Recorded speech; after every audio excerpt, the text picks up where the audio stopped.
Kami melanjutkan perang sampai akhir, sampai kemenangan total. Katanya pada hari Sabtu pada konferensi pers untuk memperingati 100 hari perang.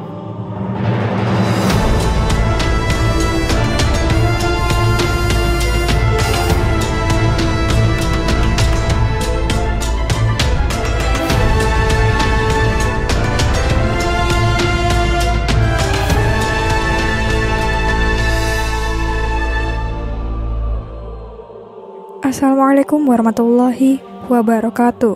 Halo Sobat Muslimpedia, semoga Allah selalu menjaga antum semuanya.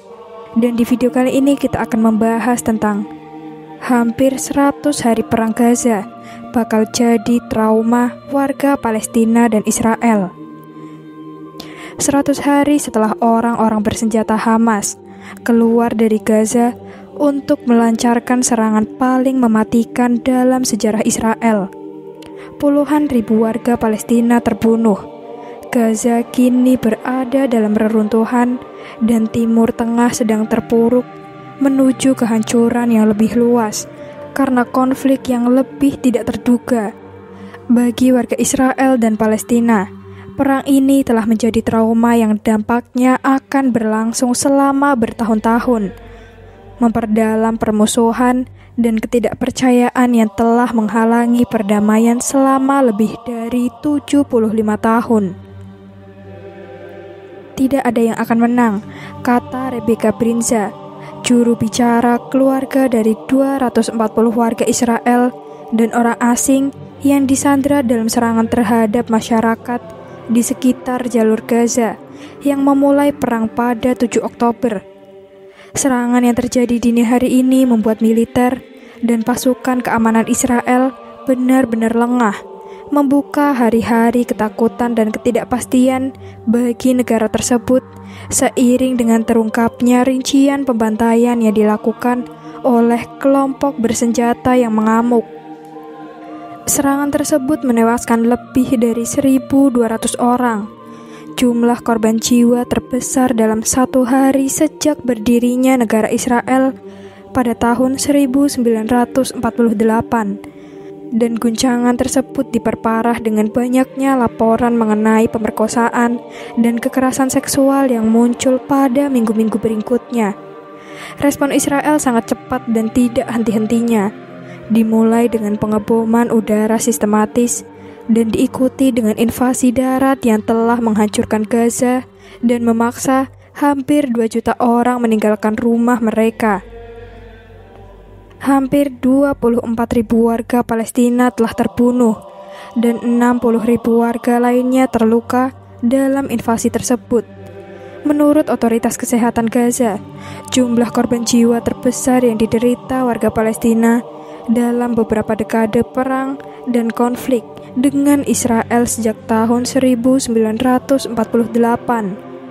3 bulan kemudian, pasukan Israel masih memerangi militan Hamas di reruntuhan Gaza dan memburu arsitek serangan bulan Oktober, seperti Yahya Sinwar, pemimpin Hamas di Gaza, dan Muhammad Deif, pemimpin militer gerakan tersebut. Sebagian besar rumah sakit di wilayah kantong tersebut telah hancur.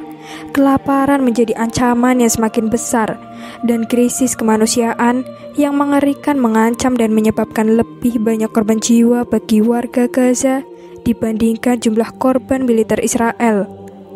Dalam pernyataan yang memperingati 100 hari tersebut, Kementerian Luar Negeri Palestina menuduh Israel menciptakan lingkaran kematian di Gaza.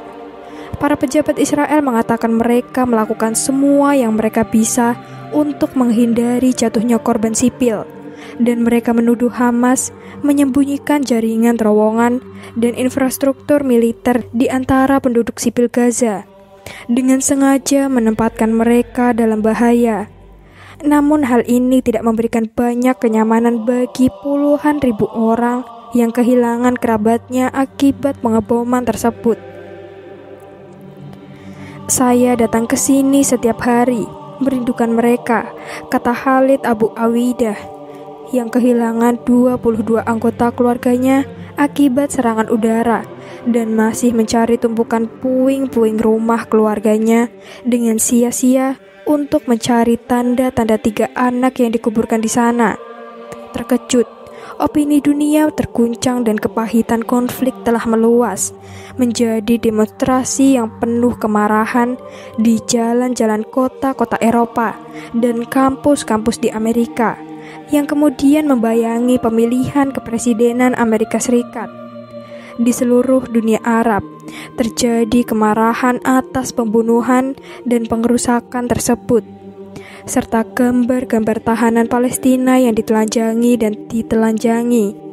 Bahkan Washington, sekutu terdekat Israel, telah mendesak kita untuk menahan diri dari Afrika Selatan, telah membawa kasus ini ke Mahkamah Internasional, menuduh Israel melakukan genosida, sebuah tuduhan yang ditolak Israel karena merupakan pemutarbalikan kebenaran yang keji dan munafik.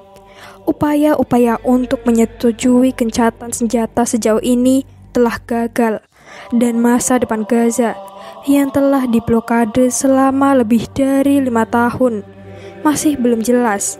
Sementara kekerasan di kota-kota yang bergejolak di tepi barat yang diduduki telah meningkat ke tingkat yang sama dengan yang terjadi di kota-kota lain, kali akan menyebabkan kekhawatiran yang mendalam.